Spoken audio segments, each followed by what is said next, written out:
meus queridos, estamos de volta para mais uma aula do nosso estudo sobre o capítulo 24 de Mateus. Hoje nós estaremos lendo apenas 3 versículos e estaremos então assim discorrendo sobre os mesmos. O versículo 29 diz assim: E logo depois da aflição daqueles dias, o sol escurecerá, e a lua não dará sua luz, e as estrelas cairão do céu, e as potências do céu serão abaladas. Então aparecerá no céu o sinal do Filho do Homem, e todas as tribos da terra se lamentarão, e verão o Filho do Homem vindo sobre as nuvens do céu, com poder e grande glória. E ele enviará os seus anjos com grande clamor de trombeta, os quais ajuntarão os seus escolhidos desde os 4 ventos de uma a outra extremidade do céu.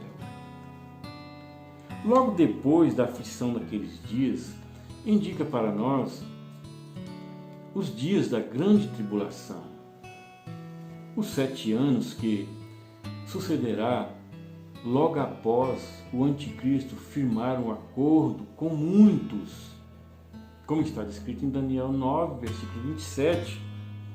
Esta semana se refere à última das 70 semanas de Daniel, que está todo descrito ou toda descrita no livro de Daniel, no capítulo 9, do versículo 24 ao 27.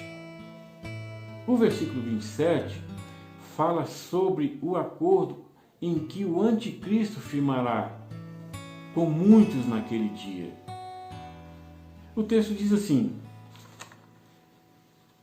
E ele, o anticristo, firmará um acordo com muitos por 1 semana, e na metade da semana fará cessar o sacrifício e a oferta de manjares. E sobre a asa das abominações virá o assolador, e o que está determinado será derramado sobre o assolador. Nós entendemos aqui que após o anticristo assinar o acordo com aqueles que estarão naquele dia, virá uma falsa paz sobre o mundo, porque o mundo então estará num conflito muito forte e ele virá para solucionar o conflito. Após o acordo, cessarão as guerras, cessarão todos os conflitos e o mundo passará a ter uma paz. Na verdade, como eu disse, uma falsa paz. Por que uma falsa paz? Porque ele virá com todo intento de engano. O anticristo virá com toda a eficácia de Satanás para enganar o povo. O apóstolo Paulo fala sobre ele para nós e dá toda a descrição desse que irá assumir o reino mundial naquele dia. Em 2 Tessalonicenses, no capítulo 2, versículo 9 e 10, diz assim: olha como Paulo descreve o anticristo, aquele que virá para solucionar todos os problemas após a saída da igreja da terra. Ele diz assim: a esse cuja vinda é segundo a eficácia de Satanás. Ele virá com toda a autoridade satânica, com todo o poder, sinais e prodígios de mentira. Ele virá mentindo e com todo o engano da injustiça, para os que perecem, porque não receberam o amor da verdade para se salvarem. Olha como o apóstolo Paulo descreveu este que será então colocado como o Messias naquele dia. Ele veio com toda a eficácia de Satanás. Ele irá enganar o povo. Daniel disse que na metade da semana ele fará cessar o sacrifício e as ofertas de manjar. Ele quebrará o acordo, ele exigirá para si adoração, ele sentará no lugar aonde deverá sentar Jesus e exigirá para si adoração, sacrificando coisas imundas no templo de Deus. Então, os judeus reconhecerão que aquele não é o Messias a quem eles esperavam. Então a perseguição será muito forte em cima do povo judeu, onde muitos serão mortos, onde muitos serão perseguidos. Esses dias serão de muita tribulação, serão de intensa angústia sobre o povo de Israel. Jeremias, no capítulo 30, versículo 7, ele disse assim: porque aquele dia é tão grande que não houve outro semelhante. É o tempo de angústia para Jacó. Aquele tempo será um tempo de angústia muito intenso para o povo judeu. E esse tempo de angústia, ele está descrito no livro de Apocalipse, nos capítulos 6 ao capítulo 19. Leia estes capítulos que você entenderá o que ocorrerá durante a grande tribulação. No capítulo 6 ao capítulo 19 está descrita toda a ira de Deus sobre a humanidade naquele tempo, onde serão derramadas todas as 7 taças da ira de Deus sobre aqueles que não perseveraram, sobre aqueles que não creram em Cristo Jesus, dando crédito na mensagem da cruz, dando crédito na mensagem da graça. Aquele dia a porta da graça já estará fechada. Então Jesus continua dizendo no texto que ainda depois desta perseguição, ainda depois dessa grande aflição, ainda haverá coisas horrendas, piores do que já aconteceram durante os 7 anos.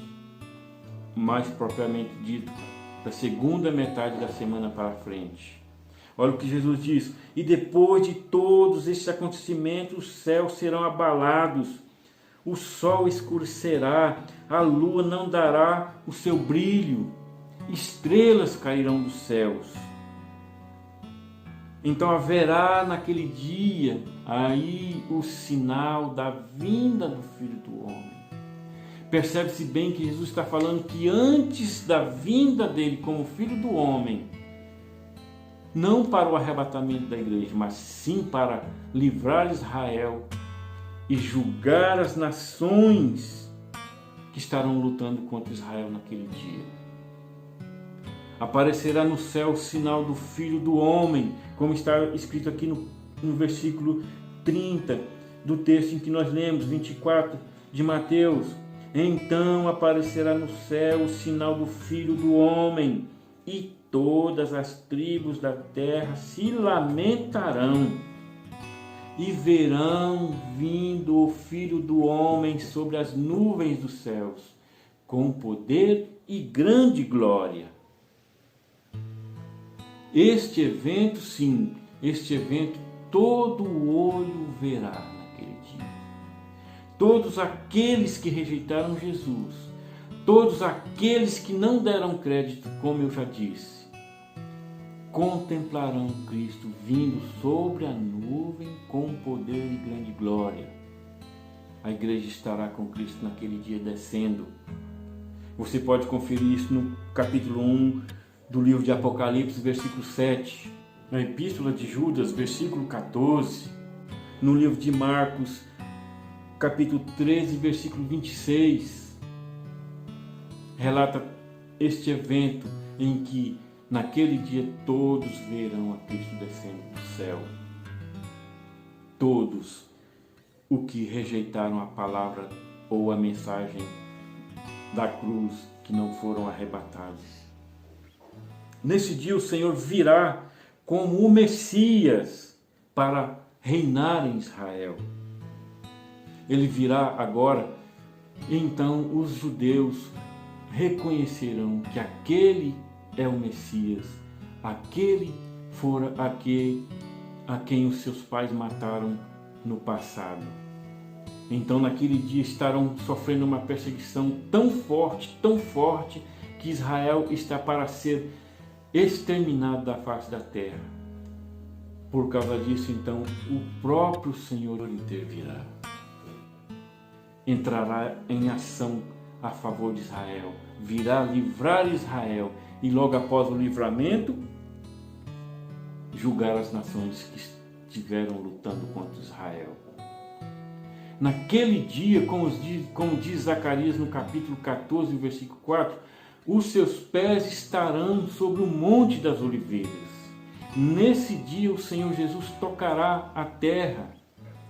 O profeta diz que os seus pés estarão sobre o Monte das Oliveiras e haverá um terremoto tão grande que o monte se fenderá ao meio, partindo em duas partes. Uma parte sairá para o sul e outra parte sairá para o norte, onde haverá um grande vale da grande batalha. Todos os olhos verão, assim como Jesus saiu do Monte das Oliveiras naquele dia, quando aqueles dois anjos desceram e postaram-se perto aos seus discípulos, aos galileus que estavam ali, dizendo: varões galileus, por que estáis olhando para os céus? Esse Jesus que vós viste subir, sendo recebido assim em cima no céu, há de vir da mesma forma que o vistes ir. Da mesma forma que Jesus saiu do Monte das Oliveiras naquele dia, ele retornará para livrar o seu povo, o povo de Israel. Como nós já dissemos, ele virá nas nuvens com poder e grande glória. Então o texto segue dizendo que ele enviará os seus anjos com grande soar de trombetas e ajuntarão todos os seus escolhidos da terra. Os seus escolhidos são os judeus. Naquele dia ele estará vindo para livrar o seu povo, aqueles a quem o rejeitaram. E aqui está um dos textos-chave para entendermos a diferença entre a vinda do Filho do Homem e o arrebatamento da igreja. Temos que separar a vinda do Filho do Homem do arrebatamento. Então está aqui um dos textos-chave para que nós possamos entender. Observemos bem o que o apóstolo Paulo fala sobre o arrebatamento da igreja. E então nós entenderemos a diferença. Sobre o arrebatamento, o apóstolo Paulo diz assim, em 1 Coríntios, capítulo 15, versículos 51 e 52. Eis aqui vos digo um mistério. Na verdade, nem todos dormiremos ou morreremos, mas todos seremos transformados. Num momento, num abrir e fechar de olhos, ante a última trombeta, porque a trombeta soará e os mortos ressuscitarão incorruptíveis e nós seremos transformados. E Paulo continua dizendo no capítulo 4, versículo 15 a 17 de 1 Tessalonicenses, dizendo assim: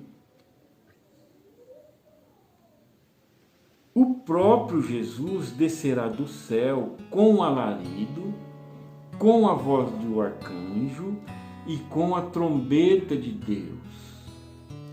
Essa trombeta não faz parte das 7 trombetas do Apocalipse. Note bem que o apóstolo Paulo está falando com a trombeta de Deus. E ele continua falando, e os mortos ressuscitarão primeiro, e nós, o que estivermos vivos, seremos arrebatados juntos nos ares. Observe bem que iremos encontrar Jesus nos ares. No arrebatamento nós iremos subir. No arrebatamento, quando a trombeta tocar, nós ouviremos e subiremos ao encontro do Senhor nos ares. Paulo deixa bem explicado nos dois textos que os mortos ressuscitarão transformados. Nós, o que estivermos vivos, seremos transformados no mesmo tempo. Isso num abrir e fechar de olhos, num tempo minúsculo, onde chamamos de tempo atômico. É um tempo indivisível, tão curto que não se consegue dividir. Seremos arrebatados ao encontro do Senhor nos ares. No dia do arrebatamento da igreja, o Senhor não virá à terra. O Senhor virá só até as nuvens e nós iremos ao encontro dele. E Paulo continua dizendo que estaremos para sempre com ele. Para sempre com ele. Eu abro um parênteses aqui. Prepara, meu irmão, prepara, porque esse tempo já chegou e a nossa hora está findando. O nosso tempo acabou, só estamos aguardando agora Cristo nos tirar da terra, porque o tempo se encerrou e precisamos estar alerta. Fecha o parênteses. Dando continuidade, na vinda do Filho do Homem, preste atenção, quem ajuntará os seus escolhidos são os anjos. Observe o texto. E ele enviará os seus anjos com grande clamor de trombeta, os quais ajuntarão os seus escolhidos. Ajuntarão os seus escolhidos. Dos quatro cantos da terra, aonde tiver um escolhido do Senhor, será juntado ali em Israel.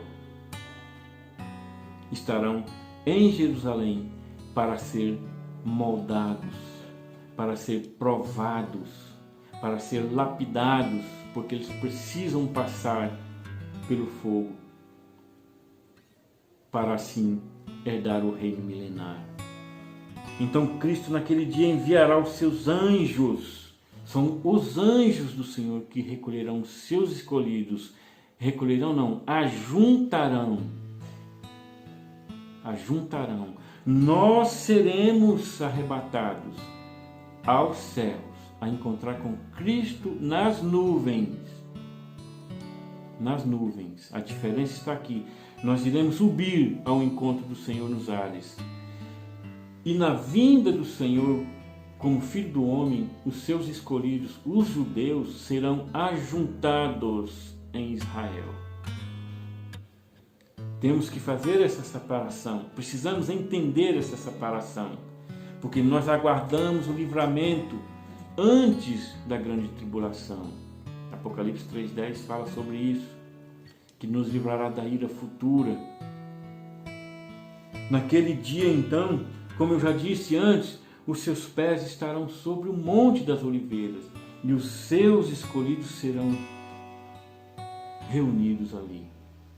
E o Senhor entrará em batalha com as nações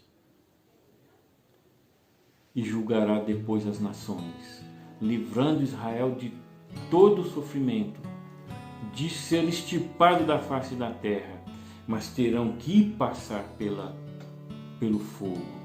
No livro de Zacarias, no capítulo 13, o profeta diz que um terço dos judeus só escapará.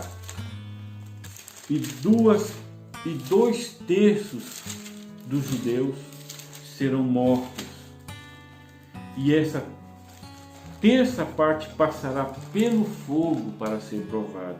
Olha o que o texto diz. E acontecerá em toda a terra, diz o Senhor, que 2 partes delas serão extirpadas e expirarão, morrerão. Mas a terceira parte restará nela, porque é o remanescente de Israel que será salvo. Como Paulo diz que só um remanescente será salvo. E olha o que o texto diz, e farei passar essa terceira parte pelo fogo e a purificarei como se purifica a prata e a provarei como se prova o ouro. Então ela me invocará, ou ela invocará o meu nome, e eu a ouvirei, a terceira parte, e direi, é o meu povo, e essa terceira parte dirá, o Senhor é o meu Deus. Será um dia inesquecível para os judeus. Nós temos que nos preparar. A igreja precisa estar preparada para ser arrebatada. Precisamos estar atentos quanto à palavra do Senhor. Precisamos estar ligados, porque nós seremos tirados antes da grande tribulação. Deus abençoe e estaremos de volta na próxima semana para a continuidade de nossa aula.